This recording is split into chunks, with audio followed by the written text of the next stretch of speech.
Gravando. Gente, é o seguinte, durante essa semana eu mandei para vocês duas atividades. A primeira atividade é a que eu mando toda semana, que é onde eu monto o slide, eu gravo um vídeo e, e mando para vocês no início da semana com o conteúdo que a gente vai tratar naquele dia. E, e também mando a atividade que vocês vão fazer, que geralmente é a atividade que o governo manda, que é uma atividade que vai para a quinzena toda. Aí, a segunda atividade que eu mandei foi um vídeo, né, que falava sobre o neoliberalismo e tinha um mapa mental que eu pedi para que você desenhasse ou mesmo só pegasse as informações e passasse para o seu caderno. E eu sei que você é fera no desenho, fez e ficou top, né? Peraí, vamos lá. Então eu vou compartilhar aqui com vocês o mapa mental para a gente conversar um pouquinho sobre ele. Tá todo mundo vendo esse mapa aí?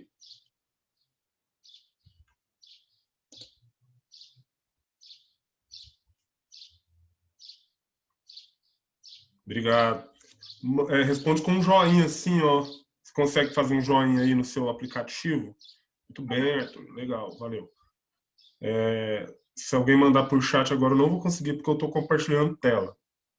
Mas eu sei que a Grazi tá com problema no fone e ela tá mandando, tá interagindo pelo chat. Enfim, bom, eu assisti o vídeo e esse mapa mental, ele ficou muito legal, ele tem muita informação, só que o rapaz que explica, ele falava os conceitos, mas não explicava mais ou menos os conceitos.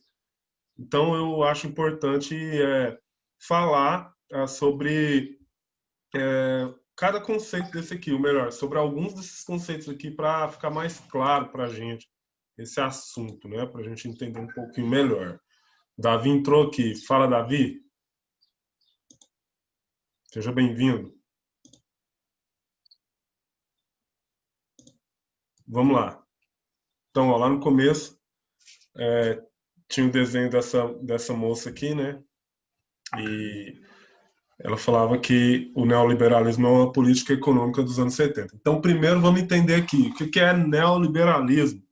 Essa palavra, essa primeira parte aqui da palavra, neo, significa novo, né? Então, neoliberalismo nada mais é que novo liberalismo. Mas o que é isso? Bom, o novo liberalismo é um retorno à prática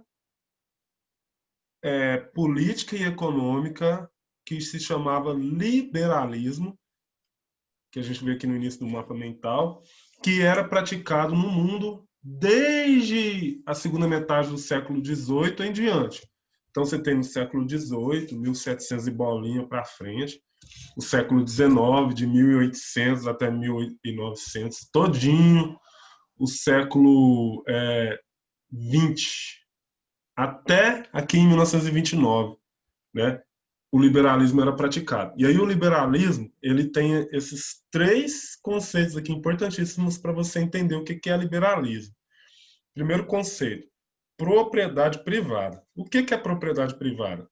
Bom, esse é um conceito sagrado para o liberalismo. Propriedade privada é aquilo que eu tenho, que é meu.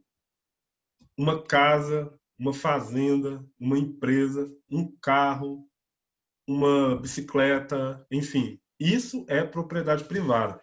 No liberalismo, a propriedade sagrada nesse sistema, aliás, a propriedade privada nesse sistema econômico, ela é sagrada, ela é importantíssima para esse sistema econômico. Segundo, livre mercado. Dentro do liberalismo, o mercado financeiro ele é livre para funcionar sem interferência do governo. O governo não tem que ficar interferindo no mercado financeiro, no comércio. Ele funciona livremente, certo? Terceiro, mão invisível. O que é esse negócio de mão invisível? Se rolar uma treta dentro da economia, se, por exemplo, começar a ter aumento de preços, as empresas começarem a falir, certo? Tiver muito desemprego, o próprio mercado, a própria economia vai se recuperar sozinha. Não vai ser necessário que o governo ele interfira na economia. A economia se recupera sozinha. A própria economia vai criar formas para acabar com o desemprego, para acabar com a crise, para acabar com o aumento dos preços, para acabar com a falência das empresas. Isso é a mão invisível. Você não vê esse processo acontecer. Então, o liberalismo era isso. Mas aí acontece que no início do século XX ocorreu a Primeira Guerra Mundial, que a gente tentou estudar durante a pandemia, né? Espero que vocês tenham aprendido pelo menos um pouquinho com relação a isso. E quando termina a Primeira Guerra Mundial, o mundo entra em crise. Alguém quer falar alguma coisa? Não? Beleza. Desejar as boas-vindas aqui na nossa aula para o Davi e para o Guilherme. Então, vamos lá. Em 1929, ocorre uma crise desse liberalismo, e aí aquela mão invisível que eles acreditavam, ou seja, que o mercado iria se recuperar sozinho, não funcionou.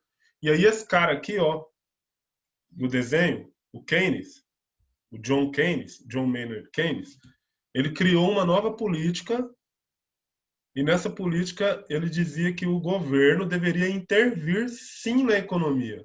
Então o mercado não deveria ser tão livre como o liberalismo pregava. Se a economia estava em crise, o governo tinha que sim tentar salvar essa economia. Como? Emprestando dinheiro para as empresas que estavam quebradas, dando benefício social para as pessoas, igual que o Jair Bolsonaro está fazendo agora no governo dele, o auxílio emergencial de R$ 600.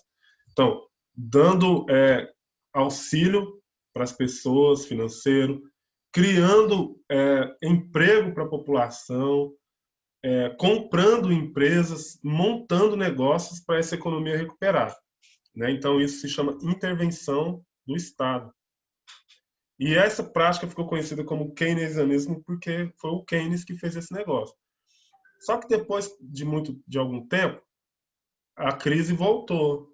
Porque ocorreu uma crise do petróleo, endividamento estatal, ou seja, o governo investiu tanto dinheiro para recuperar essa economia que o governo começou a ficar em crise. Ele ficou endividado, ficou em crise. E aí essa crise começou a ficar tão grande, aí a gente vem para o outro lado do mapa aqui, ó, o consenso de Washington, que aí o Banco Mundial, juntamente com o FMI, o Fundo Monetário Internacional, reuniu na cidade de Washington, nos Estados Unidos, e recomendou aos países, principalmente da América Latina, que praticavam esse negócio de keynesianismo, que o governo deveria parar de investir como ele estava investindo, porque senão esses países iriam realmente entrar em total falência. Né? Então, esses governos recomendaram, aliás, o consenso de Washington recomendou que esses governos parassem de praticar o keynesianismo. E daí surge o neoliberalismo, isso na década de 70. Então, surge o novo liberalismo, neoliberalismo. Olha o que o consenso de Washington propôs para essa galera. Reorientar os gastos públicos. Então, o gasto público agora ele vai ser voltado mais à educação, mais à saúde e menos a empresas estatais, por exemplo, o governo comprar empresas. Segundo, privatizar empresas públicas, ou seja, o governo deveria vender as empresas que ele havia adquirido. Exemplo, aqui em Goiás, por causa do neoliberalismo, o governo de Goiás vendeu a Celg para a Enel.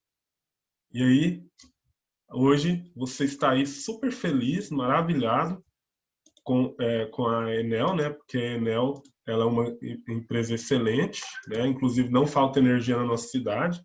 Inclusive não faltou energia 24 horas na sua casa no dia que choveu, né? Você está muito feliz com a Enel, eu também estou. A Enel é uma empresa que comprou a Celg. Outras empresas foram vendidas pelo governo, como a Companhia Vale do Rio Doce, né, que explora minério no estado de Minas Gerais, a Eletrobras, que cuidava da eletricidade, a Telebrás, que administrava o serviço de telefone no nosso país. Tudo isso foi vendido. Agora o governo está querendo vender o correio, né, os correios e telégrafos, está querendo privatizar, entregar para a iniciativa privada. Então isso é neoliberalismo. Outra característica aqui, ó, proteger a propriedade privada. Isso é importantíssimo para os neoliberais. No socialismo é diferente. No socialismo não existe propriedade privada. Todos os bens pertencem ao povo, mas quem administra é o Estado. Então, as terras, as casas, os carros, as escolas, as empresas, tudo pertence ao povo. Ninguém é dono individualmente. É tudo do povo, mas quem administra é o governo, no socialismo. Numa sociedade liberal, não. Numa sociedade liberal, a propriedade privada existe. Certo? E aí, para terminar aqui, as características desse neoliberalismo. O mundo empresarial é fortíssimo, as empresas.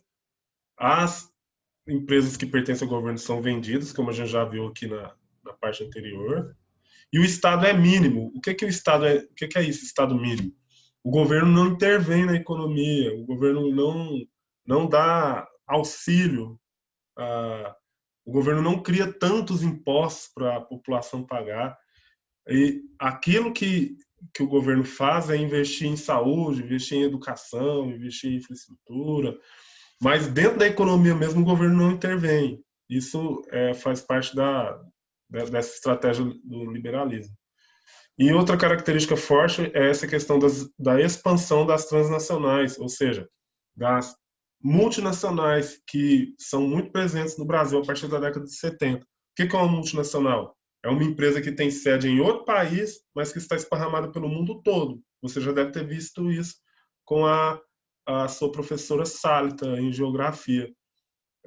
Um exemplo de multinacional que está no estado, na cidade de Anápolis, a Hyundai. A Hyundai, que é uma indústria lá da Coreia, se instalou em várias regiões do mundo e uma das regiões na qual ela se instalou foi no DAIA, aqui em Anápolis. Então nós temos muita presença dessas empresas transnacionais ao redor do mundo. Ok? Então, com relação a esse mapa mental, era isso que eu queria comentar com vocês. Tem alguma dúvida sobre esse mapa mental? Não. Tá bom. Tem não, professor. Você conseguiu entender alguma coisa disso, Raniero? Mais ou menos. Tá. Olha, esse assunto é um assunto muito chato, mas é importantíssimo que vocês, que no futuro, né, depois que com certeza essa pandemia vai passar e a gente vai voltar para as escolas, você precisa... deixa eu só ler o chat aqui. O Davi disse que a câmera dele está estragada. Você bota fé? Eu boto fé, sim. A Grazi disse que não ficou com nenhuma dúvida, que é bem explicadinho o mapa mental. É isso. Só queria mesmo só comentar alguns conceitos daqueles lá também que eu achei importante. Então, eu acho importantíssimo você, no futuro, continuar observando esse assunto aqui, porque ele sempre cai em vestibular, sempre cai em Enem, sempre cai em concurso, né? Então é um assunto chato, mas é um assunto que você precisa entender. Sem falar que esse assunto aqui, quando a gente entende ele, a gente entende também o que está acontecendo na política no nosso país na atualidade, né? O governo Bolsonaro é um governo que se diz neoliberal, que é um governo que quer praticar essas coisas que a gente conversou aqui agora. O governo anterior, que era o governo do PT, o governo Lula, o governo da Dilma, era um governo mais voltado para o bem-estar social, aquela ideia lá do keynesianismo, que foi a prática anterior.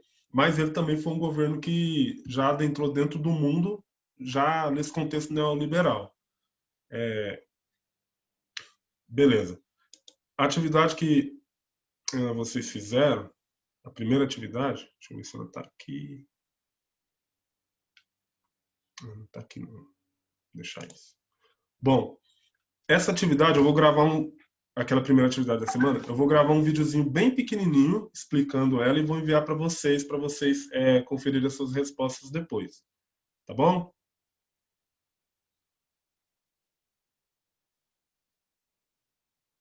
Beleza. Mais alguma pergunta?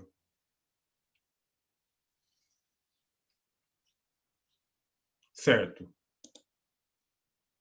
Então, nós vamos encerrar por aqui, tá? Vou mandar esse vídeo agora pelo YouTube para outra galera que não assistiu. Essa é a última aula da semana, né? A terceira aula de história da semana, não é?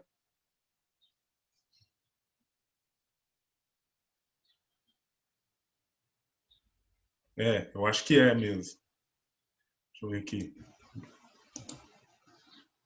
Isso. A Grazi disse que isso no chat, o Guilherme mandou um joinha aqui. Então, eu desejo a vocês um excelente final de semana, tá bom? Juízo. E semana que vem a gente se vê de novo no nosso tempo de história. Certo? Tchau, tchau, galera.